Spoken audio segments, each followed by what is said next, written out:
So I'll head straight over to James. It's certainly going to give us some very strong research information from the past 5 years, really, on how to optimise irrigation to ensure that we're starting on time, equipment ready, all these sorts of things that need to be taken into consideration to create the right platform for nitrogen use. So thanks, James, across to you. Okay, thank you. And thanks for the opportunity just to update a little bit on this work. So as Margaret was saying, a lot of the work we've done is very much around having a look at what's actually happening in field by putting sensors out there and taking measurements. And it was done through Smart Irrigation for Profit phase 1 in collaboration with Dairy Australia, the Australian government, and what was then called the National Centre for Engineering and Ag up at USQ. So what I'll focus on is very much around some of the things we've learned around scheduling of irrigation and the impact that has on irrigation efficiency and production. But just before we talk specifically about scheduling, just a comment on water use efficiency, because scheduling has a major impact on water use efficiency in pasture-based systems. If you get it right, you can certainly be far more efficient than if you get it wrong. And so essentially, water use efficiency is a measure of a ratio of dry matter production to water used. For example, tonnes of dry matter per megalitre is one way of looking at it anyway. And it's important because of the limited resources that we have, the environmental concerns, dairy being one of the biggest users of irrigation water in Australia. We certainly need to make sure that we're efficient in the way that we use our water. And the thing with water use efficiency is that achieving high pasture or forage yields is key to maximising water use efficiency. There's a very close relationship with those.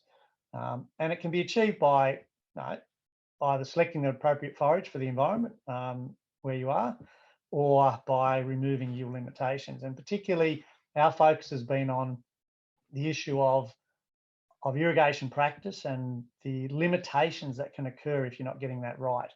And so that's the focus of what I want to talk about just now. And I want to base a lot of what I'm talking about on a site that we did a lot of extensive and intensive measurements, and that's down at Cressy on a farm in the Midlands in Tasmania, particularly between 2016 and 2018. So a little bit of theory around irrigation scheduling before we look at actually some of the data. The things that you really need to know to be really effective in getting your irrigation scheduling right is, firstly, the amount of readily available water that you have in the soil in the area that you're irrigating. How much is there? How much is in the bucket, as it were, within the root zone? So we need to understand that. We need to obviously understand the amount of evapotranspiration that's occurring, so how much is being taken out of the system. And we also need to know how much we are capable of putting back into that system, the system capacity for our irrigation system. So those three things we've identified as very, very key to really getting your scheduling right. So I just want to quickly go through some of the basics of those.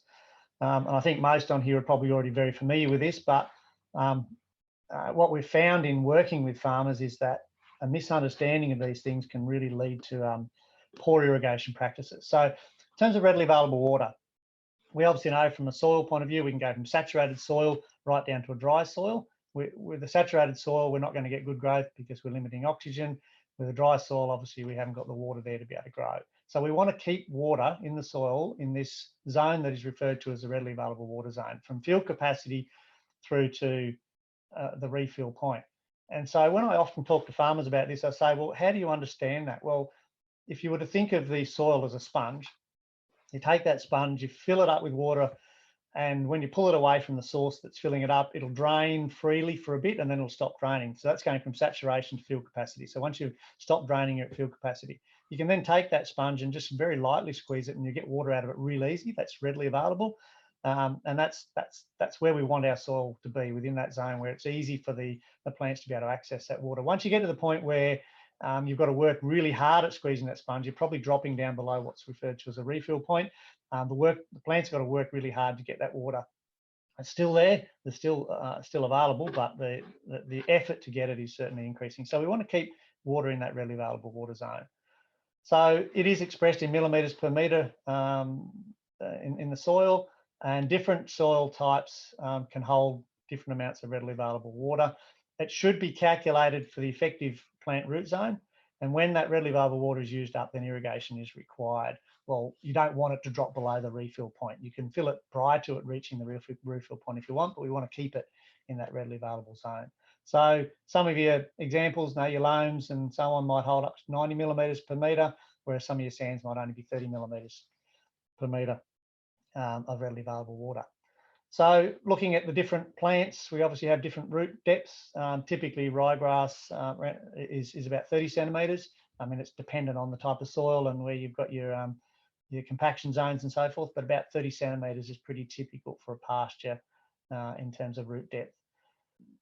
If we want to calculate it, the amount of raw, well, we have to take the amount of available water in the soil based on the soil texture or the soil type, and multiply it by the rooting depth. So if we have a clay loam, as is an example down here in Tassie, and we have 30 centimetres of effective root zone, that means there's going to be about 24 millimetres of readily available water in that root zone for the plants to be able to use.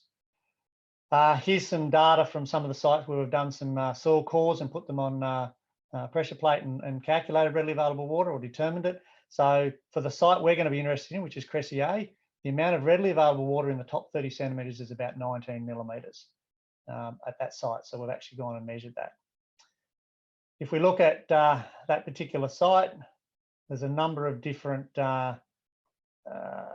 soils or soil types under the pivot that we're looking at, where we collected a lot of data. Up on top of the hill, we've got we dug a pit there, and roots were down to about 40 centimetres. On a wet area in one of the gullies, we had roots down to about 30 centimetres, and then there was a heavy clay layer. Down the bottom half of the pivot, roots were only down to about 15 centimetres. And then we had a very hard pan and kind of very high iron level here in this soil. And so the roots weren't penetrating through to that. So if we think of the amount of readily available water as 19 millimetres per 30 centimetres, then the actual amount of readily available water for those plants to grow in for each of those different areas range from 25 millimetres up at the top of the pivot down to only 9.5 millimetres at the bottom of the pivot. And it's really important to understand that in the relative area because that's going to impact on how you're going to schedule your irrigation. So if you're in a situation where you're losing 5 or 6 millimetres a day through evapotranspiration, then very quickly, within a couple of days, you're going to be reaching the refill point for those areas where you've only got roots down to 15 centimetres. So that really would indicate that from a scheduling point of view, you need to be irrigating every couple of days to be able to replace the amount of water that's being used so that that pasture can grow effectively. Whereas up here at the top end, you might be able to get away with 3 or 4 days before you might have to start irrigating to replace that water. So understanding your readily available water and your limitations are really important in terms of scheduling. So evapotranspiration is how much water is being used. So it's a combination of evaporation and transpiration. You often get that data from the Bureau of Meteorology, the local weather station. You've got systems now like Swan systems that you can get a daily report, which is close to where you are through a gridded system. So there's different ways you can get that data. It's quite easily available to give you an estimate of how much is being used each day in your system. Evapotranspiration, it really is a calculated figure, and it's based on a hypothetical grass reference crop assumed to be 12 centimetres high. So ET0 is actually quite useful for use with pastures because of the fact that the actual ET0, the reference evapotranspiration figure that's calculated, is based on a grass reference crop.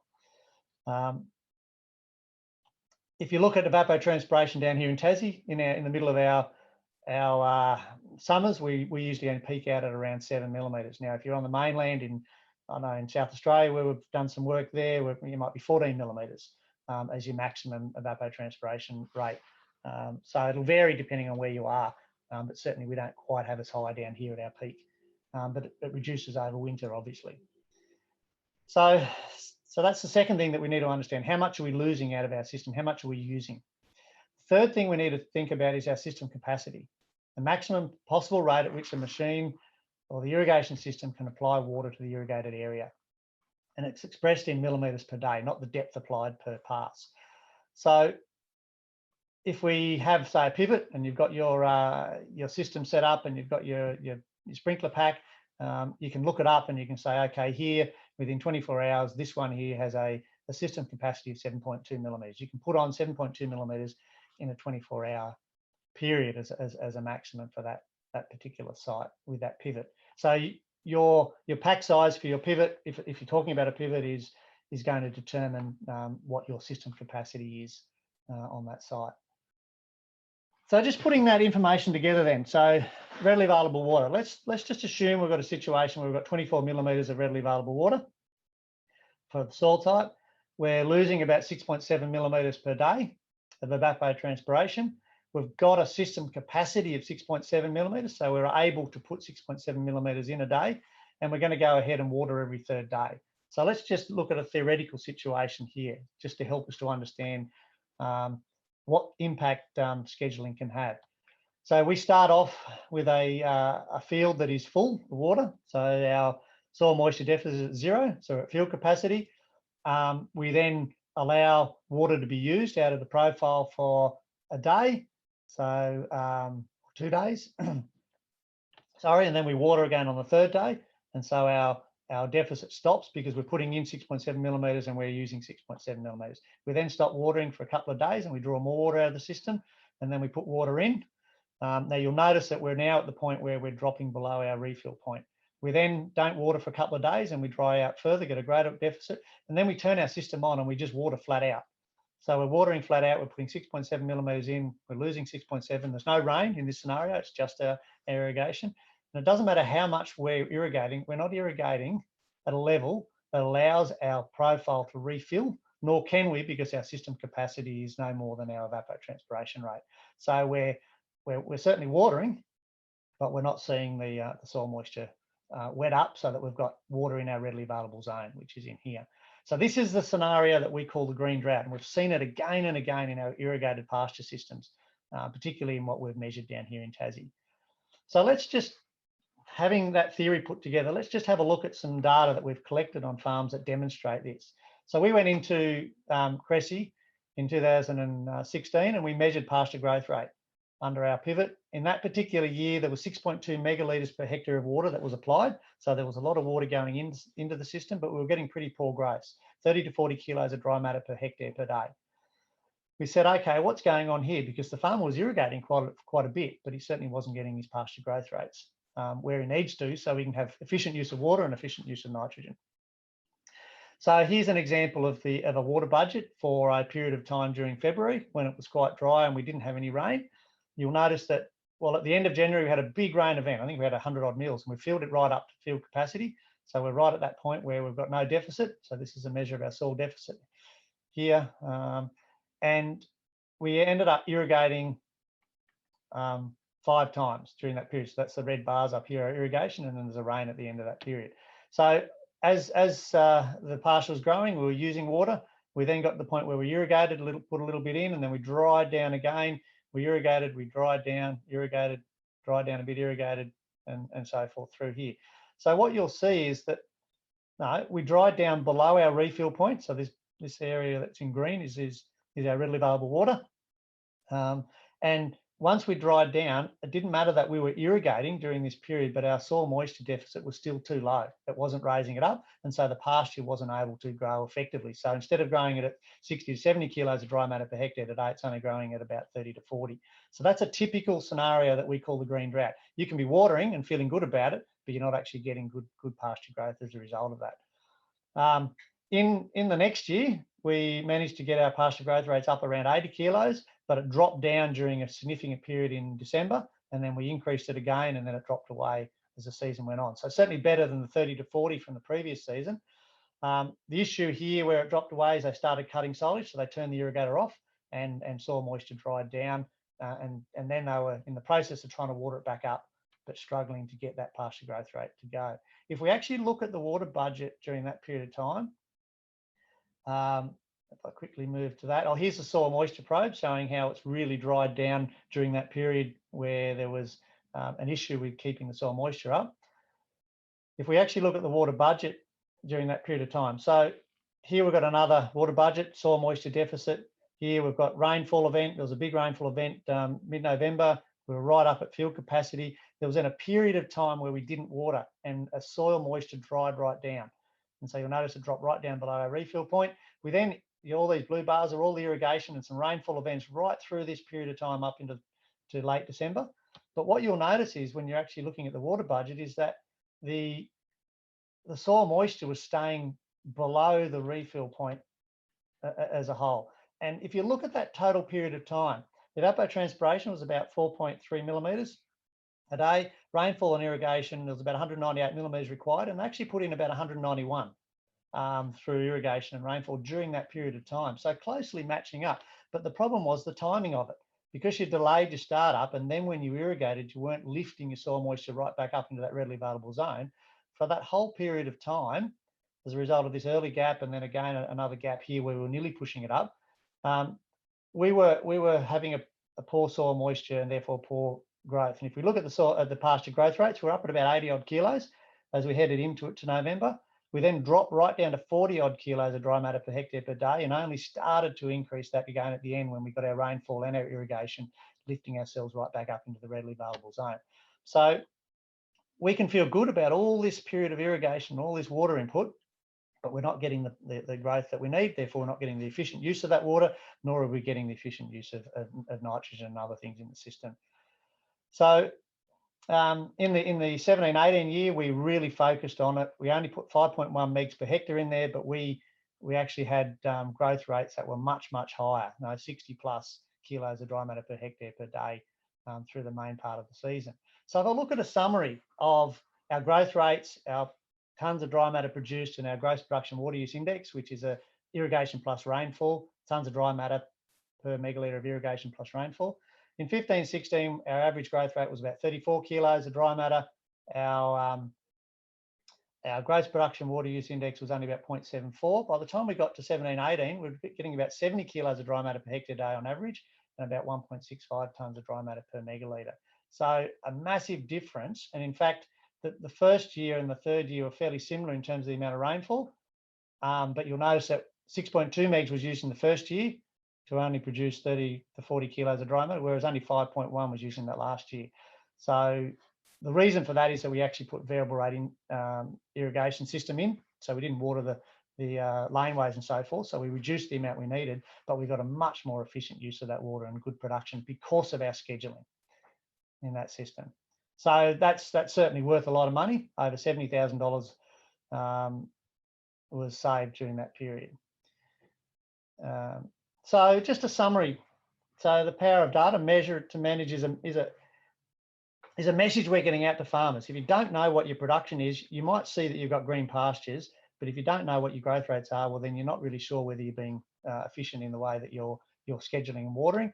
You've got to be aware of the green drought, because it's easy to get caught in a situation where it's hard to catch up, and then you have a big impact on production. And remember, water use efficiency is very closely correlated with tonnes of dry matter produced. Keeping the bucket topped up is key in that readily available zone, and poor watering can cost lots of production and money. So Rob Bradley down there stated we're putting the water where it needs to go, we're using less power to do it, and we're growing more grass, just through getting that scheduling right. So that's about it. Just a really quick overview of scheduling as a theory, plus also an example of it in practice.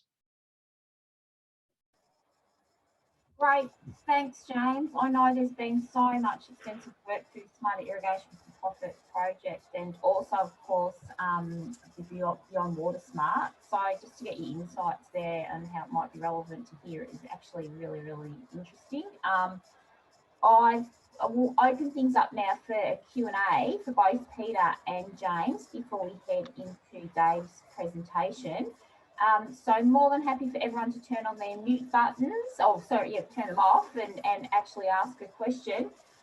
But while you all do that, I'll just as a bit of a warm up, I've got a question here from Aaron. Aaron, do you want to actually turn yours on and ask that question directly to James?